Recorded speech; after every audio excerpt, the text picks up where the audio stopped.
Welcome to The Last Breakfast. Please enjoy the video. In this video, I will compare the Audi R8 versus the Kawasaki H2R. We will explore their distinct characteristics, from raw power to their intended uses. This comparison highlights the pinnacle of engineering in both four-wheeled and two-wheeled performance vehicles. Get ready to discover what sets these incredible machines apart, examining their performance, design, and overall purpose.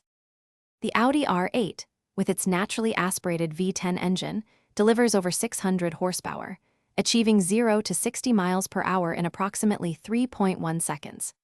In contrast, the Kawasaki H2R's supercharged engine produces over 300 horsepower, propelling it to 60 miles per hour even faster. Both machines offer incredible top speeds, with the H2R exceeding 240 miles per hour.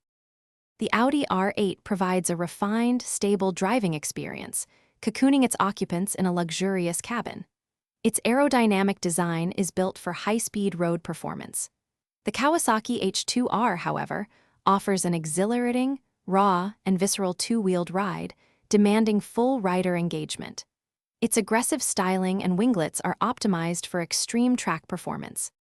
The Audi R8 is a road-legal supercar, typically costing over $150,000, designed for exhilarating drives on public roads.